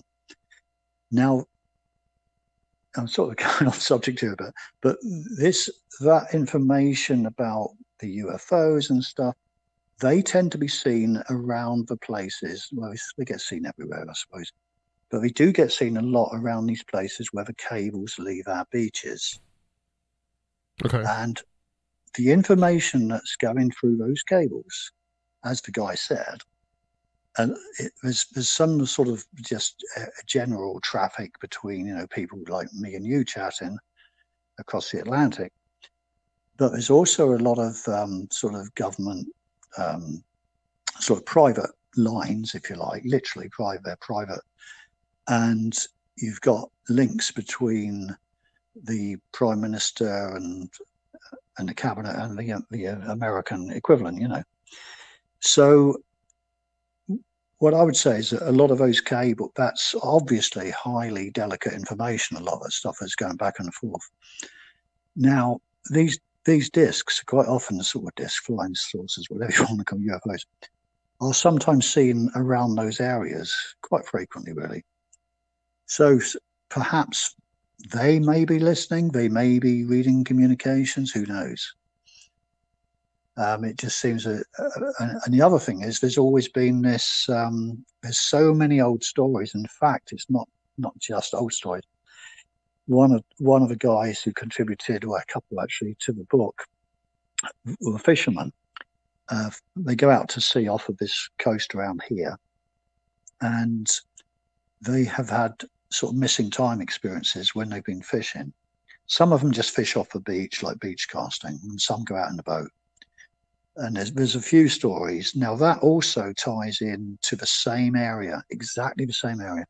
So another thing that might be going on, it could be EMF coming out of these cables, which may affect people that are in the vicinity, like the fishermen. Because there's so many cables leaving. It's not just one beach. This comes, there's one near Land's End, White Sand Bay, I think it is. Then you've got Porthcurno. Then if you go further up to where I used to live in Bude, in the north coast, further up, about, I suppose, an hour and a half away, there's quite a few very important sort of unmarked buildings in the town, top of the town, where a lot of this sensitive information comes and goes. So basically, you know, finding that video and finding all that information, it's sort of fitted in with what I was writing about, and it just sort of landed on my just randomly landed. And I thought, wow, it's just all connected. Part of the general kind of milieu of Cornwall and what's going on. Yeah, and yeah. It's very hard. As I'm speaking, I know it's I hope I'm not sounding like I'm rambling. I probably am, but it's because there's so much going on here. Yeah, and there's so many aspects to it, but it's difficult to put it over, which is why I write books, because I can write a lot clearer than I can speak. Because I'm more methodical when I write it, see what I mean? Sure. There's a beginning and an end. But we've talked a lot about places like Skinwalker Ranch and just these weird places that have a lot of different kind of paranormal events going on, and it's all just different types of phenomenon, but it's like gathers in the same place. Do you feel like Cornwall is one of those places? Yes, I would say it probably is. I mean, but again, it might be. I don't know. That Skinwalker Ranch, is that tied to granite at all, or limestone? I don't know. We don't know about That's the a good geology. question. Yeah. It's actually it's a part of a huge basin. I'm not sure the geology. We were studying it for a while. Right. But then I wanted to say that a lot of these places also have these strange military interests. Right. Yes. Rendlesham is another place that, is weird because you have the famous UFO event of Rendlesham, but a lot of people don't realize that that's not the only weird thing that has happened in Rendlesham. Rendlesham's a weird place. Yeah, I've read a couple of books on that. I read the one that was withdrawn. Peter Robbins left at Eastgate. Yeah. I think there's something to be said for that. I mean, I've read quite a few. I mean, a couple of my friends from down here went up to, it's like the other side of the country. They did a trip up there, and they said it was a really amazing place. Very, very strange, very creepy. But, despite what happened with that book and, all the kind of stuff about Larry Warren, I mean, Peter, has been there many times, and he's had his own weird experiences there. I mean, he'll tell you about them, It's just, and other people have said, just like there's just a sordid weirdness out there in that forest. And, it really makes you think, and Cornwall's big on this, I understand, and I'm sure that's why I'm excited for you and Josh to meet, because, to talk about like the fairy lore kind of stuff. I mean, that's all over the place. It is. I mean, I've written quite a lot on that. The knockers I found fascinating. But, I mean, the thing about, I don't know if you know about the knockers, but I understand knockers means something else over there as well. So. Yeah, I think you got Tim and all excited on the chats there. So. Yeah, it used to mean similar things here, but I know my dad's generation, they would have used that term for the other thing, but maybe. But they were like little, I don't know, sort of gnome-like figures, like tiny men, if you like, and the miners would hear this tapping, which is where the knocking comes from. And there was like some miners felt that they were like good-natured and there to help you. And in fact, there's quite a few instances on record where they did help, supposedly. And then there's others that sort of suggest they're like this sort of mischievous sort of, bad fairies sort of trying to lure them into trouble, And as I say, you go either way with it, because both there's stories on both sides of that. But what I found interesting was how the Cornish emigrated in huge numbers during the, I think sort of 1700 up to, I suppose, the early 1900s, and they went literally all over the world. And there's Cornish mines, sort of Cornish built sort of engine houses and ventilation towers and Wesley halls and all this sort of stuff, churches, everything, all over, Mexico. You actually see it, I think, on that Butch Cassidy and the Sundance Kids film. And it's like if we go back to the Irish are mentioned in all sort of Hollywood films, and just for general culture, everybody knows about the Irish. Everybody knows about where they came from, and you have St. Patrick's Day, and like Chicago. It's just, I've been told Chicago's amazing on St. Patrick's Day. They turn the river green or something. Yeah. So everyone knows about the Irish, but Cornish are just like, they're very similar, but they're very, very small. And they haven't got that same presence, if you like. They've got it, but they haven't. Then it's not out there. Other people don't know who they are mostly. You could mention the Cornish in America, and unless you're from a Cornish community, you're not going to know who they are, but they're literally all over the world. And, so as I say, Mexico, Chile, New Zealand, Australia, Bolivia, all North America. I've been to 2 Cornish towns in America. Really? Grass Valley in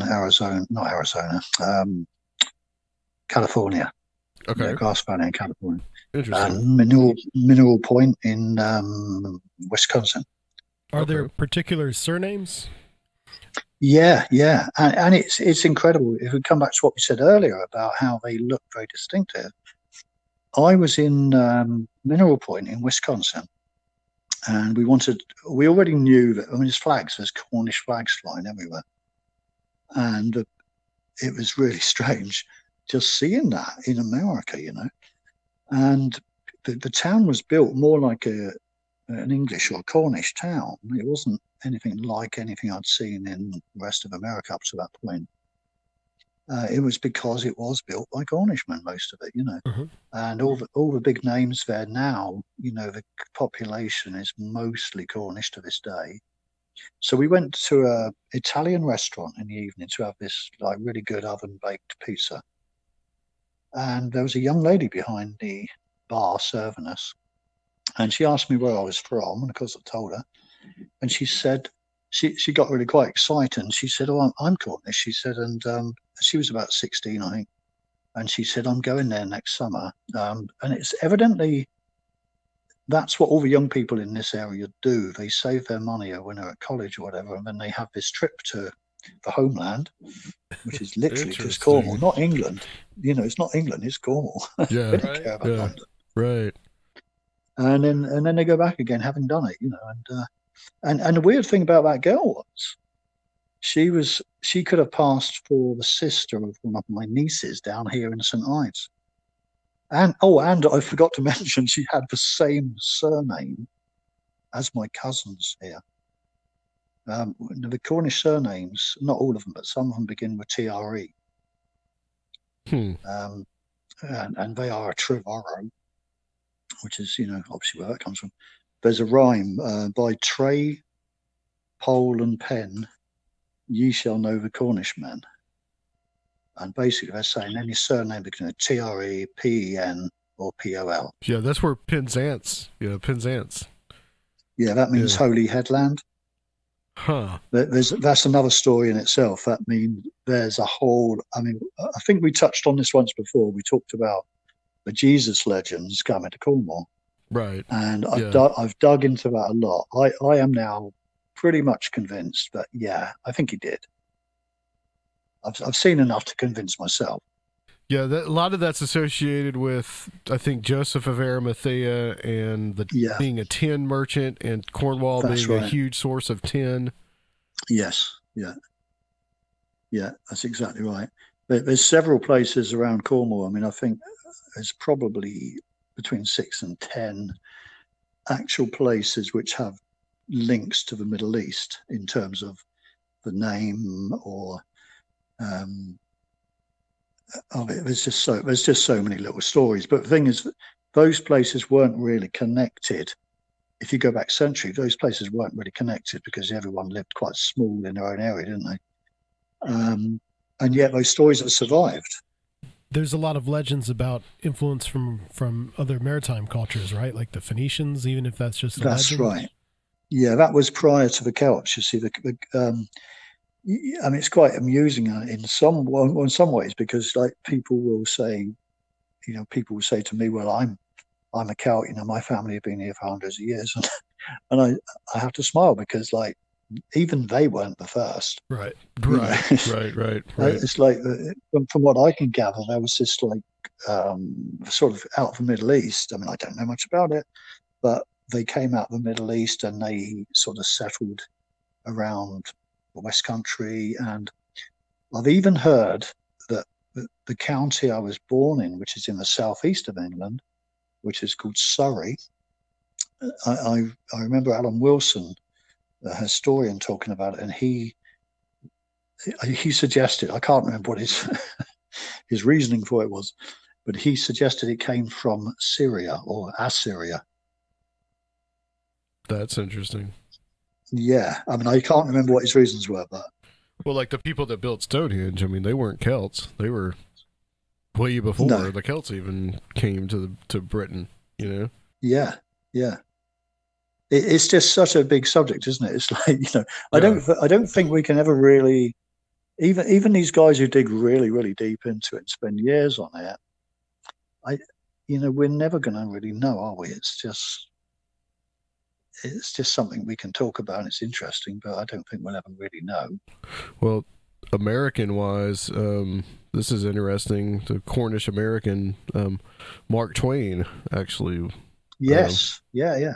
The Samuel Clemens. They were from, I guess it Loo, Lou. I guess I don't know. That's right. Yeah. Is that how you spell it? How you say it? Yeah, it's strangely enough, that's next door to a place called Liskeard. And just this morning, Janice was saying to me, "Oh, Liskeard sounds a bit Danish." I don't know if it is. I've no idea. But I mean, and all of these coastal communities would have had visitors from elsewhere. I mean, Penzance was raided by the Spanish in the 1500s during the days of the Armada, and they came ashore in Cornwall and basically burnt. I think they burnt a place called Paul. Trying to think, Mousehole, Newlyn, they're all like little places along that coast there. And then they basically did a lot of damage, burnt a lot of places, and then the English came out of Portsmouth up in the southeast. They'd heard about it from the old bonfires on hills communication, and they came down the English Channel to intercept them. And when they saw them coming, they basically did a runner and well, we know what happened to the Armada. Yeah. Change history. It didn't end well, did it? No. I find the whole thing fascinating. No, that's right. Yeah, we could all be speaking Spanish, wouldn't we? Yeah. Well, Mark, this has been fascinating, man. Thank you so much. Where can people find your stuff? When are the books going to be out? And where can people find you on October 19th? Okay. Right. Yeah, but the book should be out any time now. I've literally got very, very near completing them now. I'm going to release 2 volumes of a series of 3, and the third one I'm still working on. Cool. And if they just contact me on I actually haven't got a website. It's not very professional. I haven't got a website at the moment. I think just try to contact me on Facebook and make contact that way for now. But I will be setting up a proper Amazon account, so they'll be able to buy it on Amazon. I'm trying to get the books into Barnes and Noble. Okay, nice. And Waterstones as well. That's my plan. And I shall be at the SIR Studios in Nashville. SIR. In October. It does look like SIR, yeah. It does, yeah. You're the only one. And Strange Realities Conference. You're the only one of the speakers that's actually been there before, so. That's strange, isn't it? The English one, and he's the only one who's been there. Yeah. Yeah, we had a good day there. It was a great day. Yep. Yeah. I was most impressed when I'd heard who'd been there. I think Kings of Leon had been there, and Mike Nesmith. I was impressed by that more than the Kings of Leon, to be honest. But yeah. There's a lot of famous people actually have lockers there that they keep stuff in, and it's an interesting place. But yes, you will be with us at the Strange Realities Conference 2019. Okay. So I hope I didn't ramble on too much. No, you were fine. Stay on the line for us real quick, Mark. We're going to close out this section. But guys, we'll be back with the last but not least person that we're going to have at the Strange Realities Conference. Hey, I'm Guy Malone in Roswell, New Mexico. Looking forward to seeing Adam and all the buds. I will be doing a talk called Roswell 1947, What Really Happened, that I've done here often in Roswell. And I don't get lynched or booed, but I provide evidence that the world-famous Roswell crash was made in the USA, that it was a man-made event, not extraterrestrial in origin. Tickets and info at www.strangerealitiesconference.com. $40 at the door, $30 pre-sale.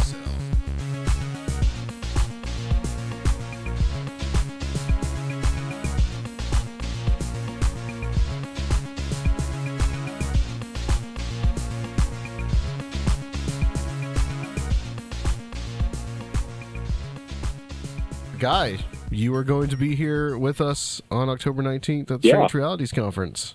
I'm excited. Thanks for bringing me back to Nashville. Any excuse to go to Nashville, I'll take it, man. Yeah, man. And really, congratulations. I know it's been a dream for you. This is something I might say at the conference, but for years you've been wanting to do this. I'm so happy for you that you're doing it finally, and that I'm part of it, too. I'm honored. You got some really good names and talent there. Again, people that are talking about research that I can't touch, but I'm glad to be part of them. Yeah, it's going to be an interesting thing. It's going to be an interesting conference with a lot of different speakers and a lot of different world viewpoints too, and I'm really looking forward to it. Thank you guys so much. Guy, where can people find y'all? RoswellMission.org. Okay, excellent. All right, guys, stay on the line for us. We're going to close this section out, and we'll be back to finally close this show on Conspirinormal. If you want your HR team to hire top talent for your company, tell them about ZipRecruiter. ZipRecruiter's powerful matching technology identifies people with the right skills, education, and experience, and actively invites them to apply to your company's job posts, so you get qualified candidates fast. It's no wonder that ZipRecruiter is rated #1 by employers in the U.S. This rating comes from hiring sites on Trustpilot with over 1,000 reviews. And right now, you can try ZipRecruiter for free at ZipRecruiter.com/Conspirinormal. That's ZipRecruiter.com/Conspirinormal. ZipRecruiter, the smartest way to hire.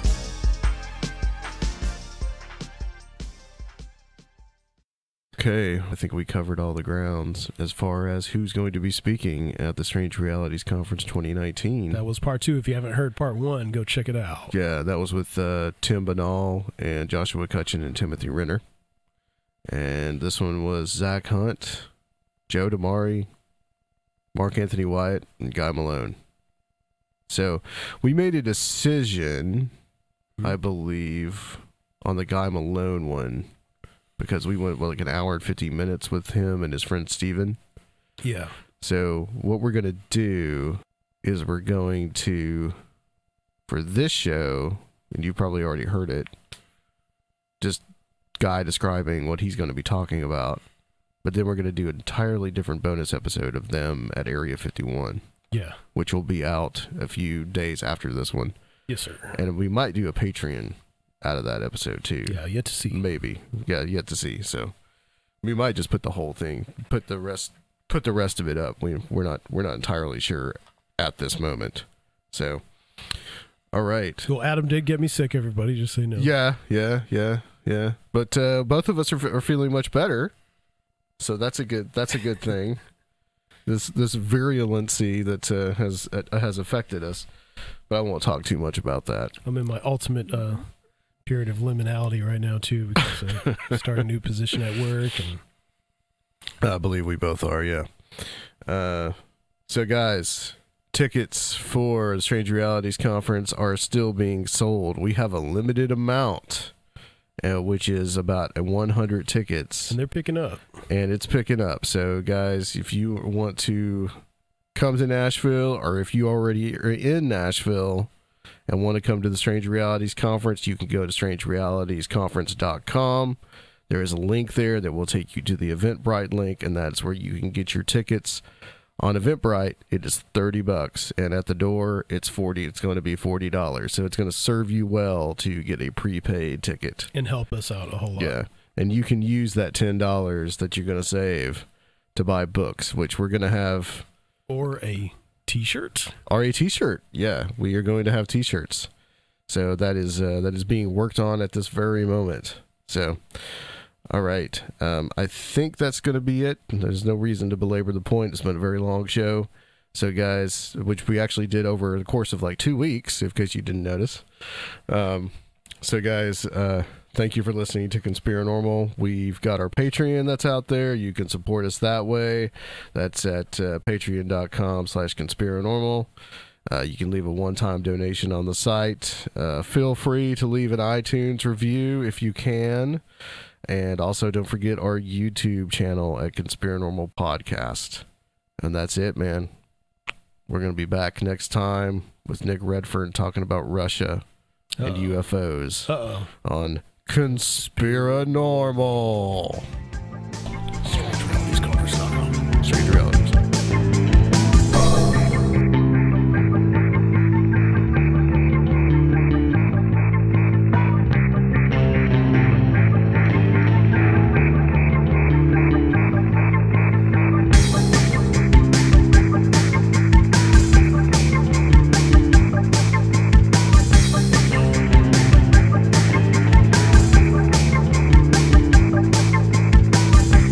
If you would like to help the show, please consider becoming a Patreon at www.patreon.com/Conspirinormal or leave a one-time donation at Conspirinormal.com. And please check out our YouTube channel